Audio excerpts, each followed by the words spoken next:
Hello everyone, this is Batman here, and originally I wanted to upload this video as hard mode Delezie clear, but I forgot to record any audio for the raid clear, so you won't hear my voice, you won't hear my guild mate's voice and such. This is a clear with Ace that I had, and well, I'm just going to be talking about my thoughts on Delezie hard mode, how my week went, and just my thoughts on the whole week in general, including my thoughts on the community and DFO Reddit and such. So first of all, one I didn't include Flesh of Calamity gimmicks because you don't fight this guy in normal mode, but in hard mode, one party has to fight him, and it's actually a lot easier than I thought it was when I had to learn this. But basically, it's a 1v1. Your teammates have to go inside the black holes to collect web stacks. You'll see these black holes somewhere around here.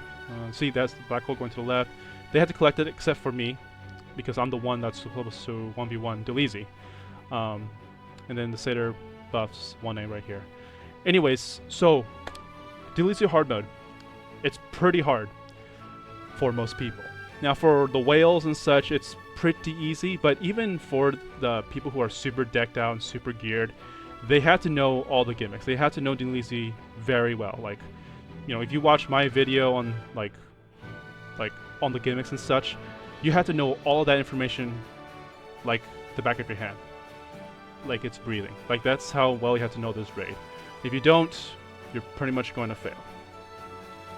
So not only do you have to know the gimmicks very well, you have to have enough damage to even clear in the first place. So it's interesting because the raid is only 15 minutes. You fight every single Delezie boss in those 15 minutes. All three parties.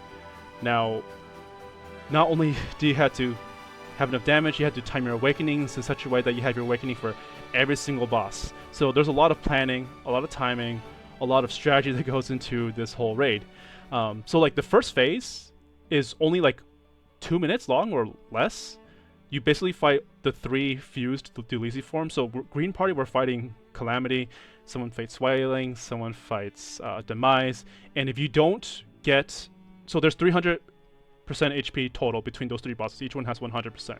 If the total HP of all three is below 30%, you clear. Basically, every party has to be below 10%. So like most people who are starting out, they're not optimized. They just they fail within the first 2 minutes of the raid. That's how strict it is. So now, after that, phase 2 and 3 and such, you have to fight every single boss. So in this example, you see us fighting Demise, and you hope to God you don't get the death gimmick. We got Famine here, so thank goodness. Death is so hard, but everything else is pretty easy.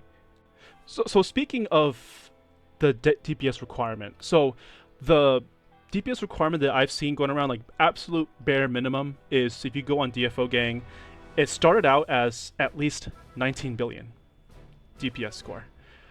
And then your sandbag had to be at least 7 billion in the sandbag. Now, I'm going to put my thoughts on like how to test your score and how to test your DPS in a moment, because you know when I made that video about Delezie mode requirements, some people had some thoughts. They corrected me on a few things, and I want to talk about that too. So let me actually go over that right now. So sandbag damage is pretty skewed towards people with high amps. If someone has high amps, they're going to do a lot more damage, and that damage doesn't translate as well to when you're in a party, because your buffer is going to give you a lot of strength, and amps give you a lot of strength. So a lot of times your damage in sandbag can be skewed if you have high amps. Now the thing is, that's why dfogang is very useful, because it calculates your DPS based on the gear you actually have. The gear you have, the enchants you have, the pets and aura, all that you have. So that's why in some ways dfogang is a little bit more accurate. But at the same time, it does not account for class differences. Sandbag is more in-game and practical, but doesn't fit because of amps. dfogang calculates what your actual gear strength is, but it doesn't count for class. So it's always a conundrum, like, okay, what should we go off of? Bag, dfogang, whatever. But regardless, that was a minimum requirement. At least 7 billion in training mode, basically 43 seconds, sandbag, turn off burning buff, and just DPS go to town. Now, as it turns out, that was the original DPS requirements to begin with. But then people started just to discover that, dang, this raid is actually way harder. We let people in that fit the requirements, but we're not strong enough. We cannot clear the raid. And I, on let's say Tuesday, was when the raid first came out. I spent 6 hours that day between two groups practicing. And we failed every single time, of course, but for the most part, we were learning the gimmicks, relearning the gimmicks, but also, people just didn't have enough damage. And then, so some people started to say, like, dude, 19 billion dfogang score is not good enough.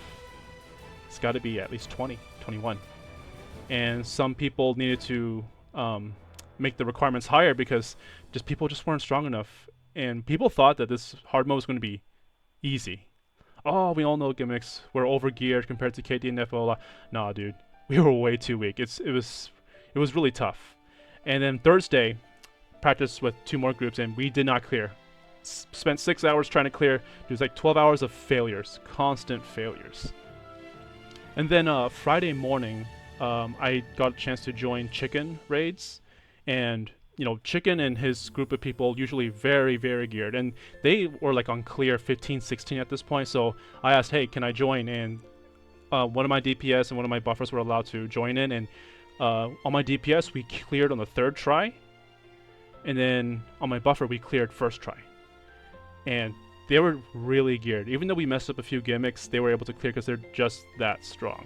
So, and then I go back to my other static groups.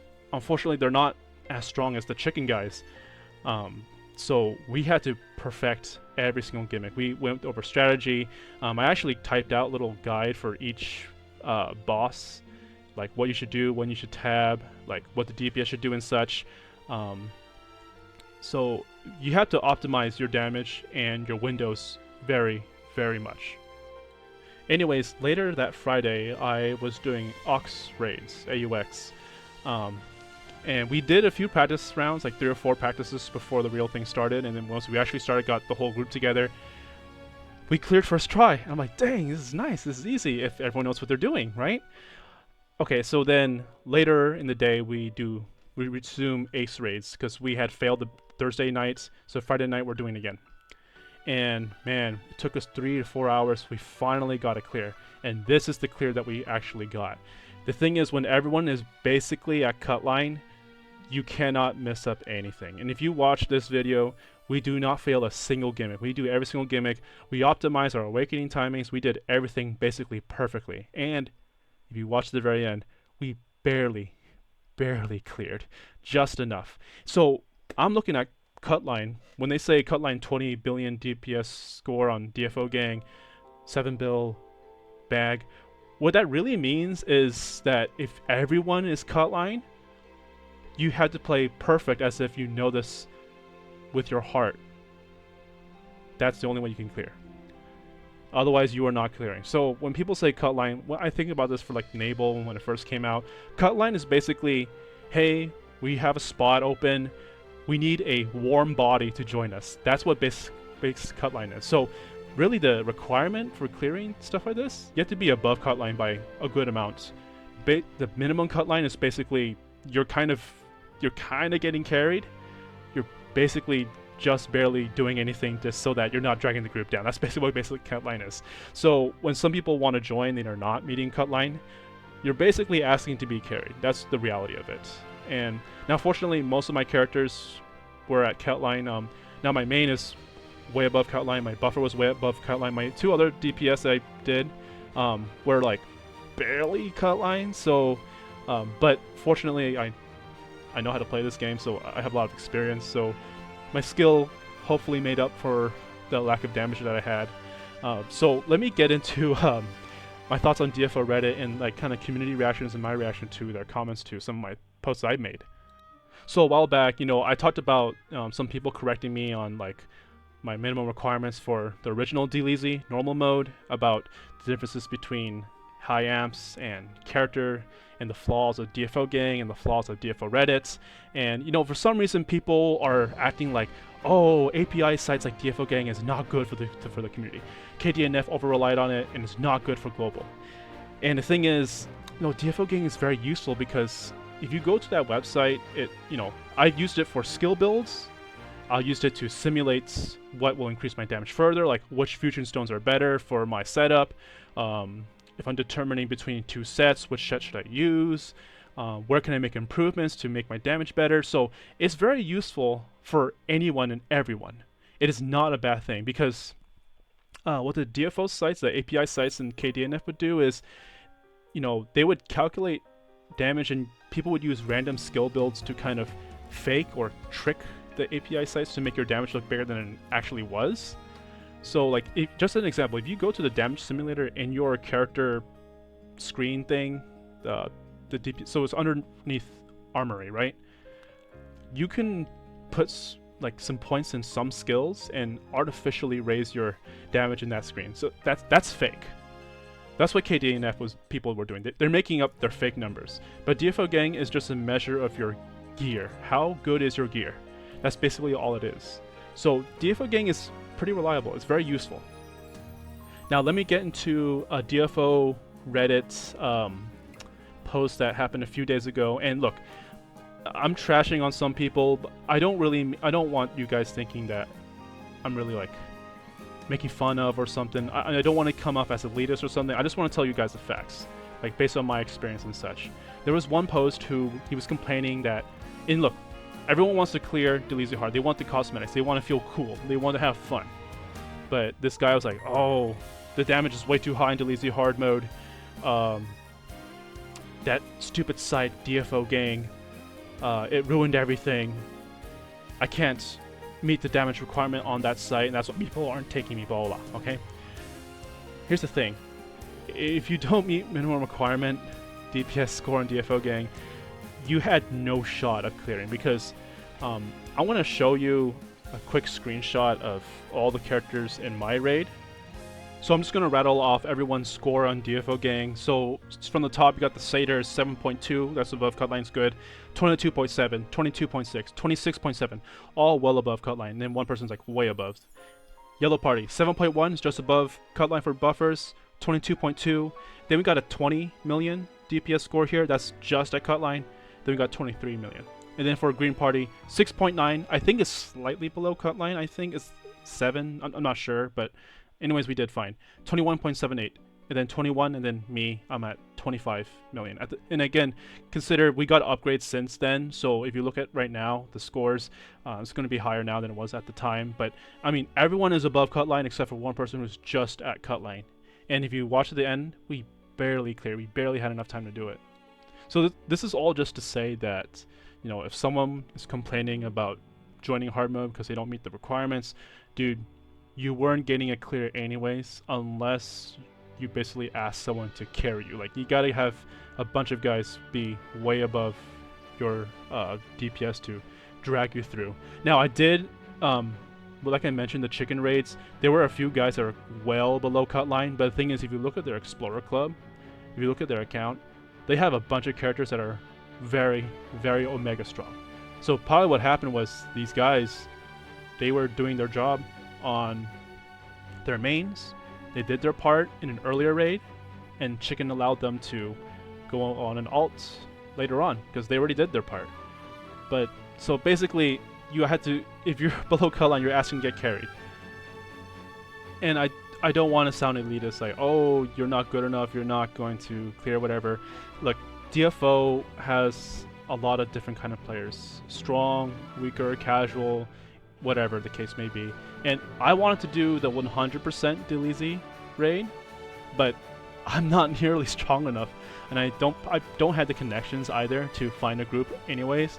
But look, fortunately the rewards are mostly just cosmetic, so just look, DFO is a long-term commitment. DFO is a tough game, guys.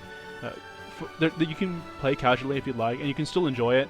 I happen to really enjoy the game such that I put in a lot of effort, time, and some money, honestly, into this game. I did the challenge mode on Shackled Nightmare. You see some of my challenge runs on this YouTube channel. And doing Delezie Hard mode, it's hardcore stuff. It's like maybe top 3% of the server can do it, not much else. So it's unfortunately some people will be left out, and it's just the reality of it. But look, there will be more challenge runs and such in the future. I mean, I personally remember when Luke Raid came out. This is a callback to 90 Cap. There was the challenge mode for Luke. I was never near strong enough to do that stuff back then, but here I am, 5-6 years later. I don't know how long it's been. Now I'm doing challenge mode for Delezie now. So there's that. By the way, so for this final part of Delezie, remember this: jump, X, X, jump. Go into 2 holes. First hole, second hole, counter, counter. So jump, X, X, jump, hole, hole, counter, counter. So that's new. This is hard mode only, and then you have a DPS phase. So look at the bar on the top right.